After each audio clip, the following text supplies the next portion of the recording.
ভাই রে, আর কোনো মানুষ পান নাই? বারবার শুধু হাসনাত আব্দুল্লাহর উপরেই, বারবার শুধু হাসনাত আব্দুল্লাহর উপরেই। কেন কেন? মানুষ মনে হয় হাসনাত আব্দুল্লাহকে ফুটবল মনে করে, তাই সে যেখানেই যায় সেখানেই হামলার শিকার হয়। গত রবিবার গাজীপুর চান্দনা চৌরাস্তা এলাকায় সন্ধ্যা ৭টার দিকে ৩-৪টি মোটরসাইকেলে কয়েকজন দুর্বৃত্ত হাসনাতের গাড়ির গতিরোধ করে ইট পাটকেল দিয়ে হামলা করে। যদিও বেচারার তেমন কিছু হয় নাই, তবে আমি একটা জিনিস কোনোভাবে বুঝি না, এই দেশে তো সমন্বয়কের অভাব নাই। প্রতিটা জেলা উপজেলার অলিতে গলিতে সমন্বয়ক পয়দা হয়েছে, তাহলে মার খাওয়ার ক্ষেত্রে শুধু হাসনাত আব্দুল্লাহ কেন? এর আগেও ৭ কলেজের ছাত্রদের কামড়াকামড়ি থামাতে গিয়ে বেচারা মার খেলো, এখন আবারও হামলার শিকার।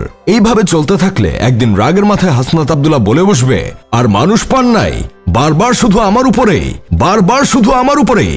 কেন কেন? সত্যি কথা বলতে কি, বাঙালি এই জাতির জন্য বকলম না জানা মমতাজই ঠিক ছিল।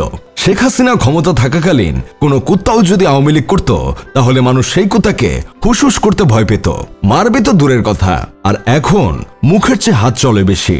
যে ছেলেগুলোর জন্য হাসিনার মতো সাইকোর পতন হয়েছে, সেই ছেলেগুলো এখন প্রায় সময় হামলার শিকার হয়, গাড়ি চাপা দিয়ে মেরে ফেলতে চায়, নয়তো ইট পাটকেল ছুড়ে। মানলাম শেখ হাসিনার পতনের জন্য আমজনতা সবাই রাস্তায় নেমেছিল, কিন্তু শুরুটা তো এই ছেলেগুলোই আগে করেছিল।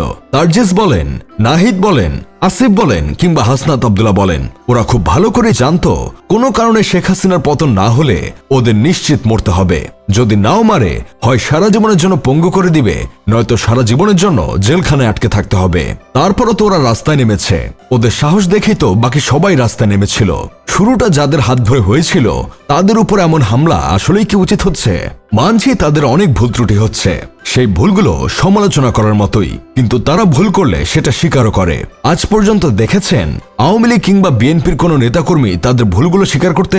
অনেকেই এখন হয়তো ভাবতে পারেন আমি সমন্বয়কদের হয়ে চামচামি করছি, কিন্তু না ভাই, আমি কোনো চামচামি করছি না। আমার এই জীবনকালে আমি বিএনপির শাসনামল দেখেছি, আবার আওয়ামী লীগেরও শাসনামল দেখেছি। বিএনপি যেমন দুর্নীতিতে চ্যাম্পিয়ন হতো, তেমনি আওয়ামী লীগের প্রতিটা এমপি মন্ত্রীর পকেটে একটা করে পদ্মা সেতু আর একটা করে মেট্রো রেল ঢুকেছে।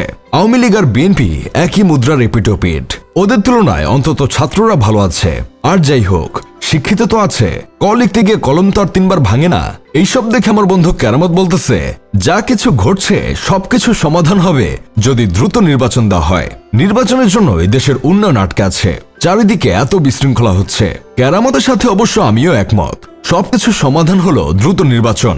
আপনার মাথার চুল পড়ে যাচ্ছে, দ্রুত নির্বাচন হলে আর চুল পড়বে না। দিনকে দিন কালো হয়ে যাচ্ছেন, দ্রুত নির্বাচন হলেই আপনি ফর্সা হয়ে যাবেন। আপনার বাচ্চা হচ্ছে না, দ্রুত নির্বাচন হলেই পরের দিন আপনার বাচ্চা হবে।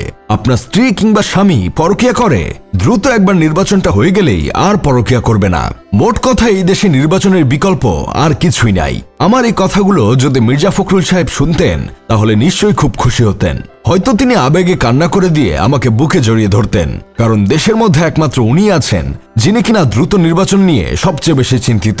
আমার তো মনে হয় মির্জা ফখরুল সাহেব উঠতে বসতে খাইতে শুইতে সব সময় নির্বাচন জপে।